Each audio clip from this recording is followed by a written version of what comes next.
बघा पहिलाच प्रश्न पदावलीचा आलाय. तर पदावली जशी दिसली की आपल्याला बॉडमास आठवलं पाहिजे आणि बॉडमास मध्ये पण आपल्याला ही एक गोष्ट कळली पाहिजे की नेहमी आतून सॉल्व्ह करायला घ्यायचं असतं. आता एवढे सगळे ब्रॅकेट्स आहेत पण सगळ्यात आतमधला ब्रॅकेट आहे तर इथून सॉल्व्ह करायला घ्यायचं आपण नेहमी. तर मी पहिल्यांदा हे सॉल्व्ह करतो. काय येणार आहे मग तिरकस गुणाकार करायचा 6 × 6 वजा 4 × 4 खाली 6 चौक 24 म्हणजेच हे किती आलं 6 वजा 4 2 2/24 म्हणजेच किती 1/12.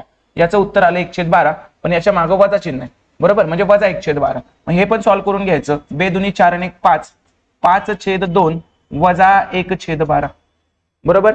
आता परत आपण छेद समान करू. तिरकस गुणाकारापेक्षा छेद समान करणं जरा इझी पडतं. आता 2 आणि 12 आहे दोघांचा छेद 12 होऊ शकतो. तर ह्याला 12 होण्यासाठी ह्याला 6 न गुणलं तर वर पण 6 न गुणा 6 पंचे 30 आणि याला 12 होण्यासाठी 1 नच गुणलं तर वर पण 1 नच गुणा 1 1 1 30 वजा 1 29/12. एक स्टेप कमी होती आपली छेद समान करायच्या पद्धतीनं.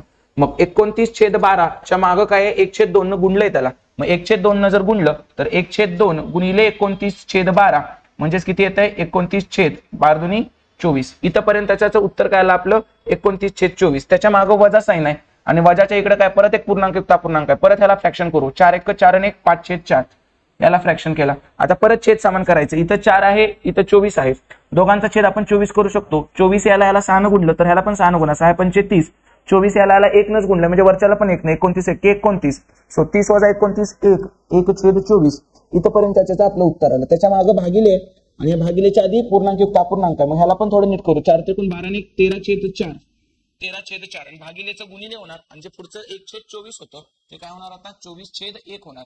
मग याचं उत्तर काय आलं आपलं 4 × 4 4 × 24 आणि 13 × 78 आलं.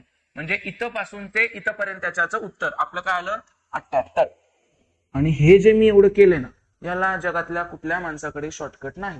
हे तुम्हाला करावंच लागणार आहे आणि अशाच पद्धतीने करायला लागणार आहे. सिस्टमॅटिक लिहून करून तुम्हाला वेळ पुरणार नाही. तर या पूर्ण ब्रॅकेटचं उत्तर आलं 78. 78च्या पुढे भागिले. चला मग पुढचा ब्रॅकेट सोडू आता. 1/2 ऑफ म्हणजे गुणिले असतं आणि 4.1/3 म्हणजे 4 × 12 आणि 13/3 म्हटलं इथपर्यंत.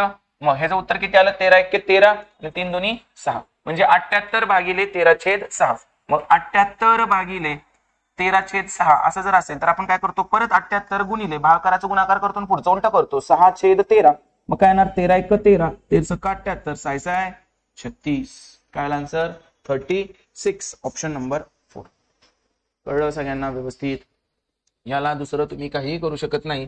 काही काही छोट्या मोठ्या ट्रिक्स लागतील पण त्या काय प्रत्येक वेळी लागतील असं काही नाहीये. तर हेच तुम्हाला जमलं पाहिजे आणि हे विदिन 1 मिनिट होतं. जर मी समजावून सांगून 2-2.5 मिनिटं घेतोय तुम्हाला एकदम व्यवस्थित तर तुमचं स्वतःला तुम्हाला 1 मिनिटात सुटेल. काय गरज आहे प्रॅक्टिसची गरज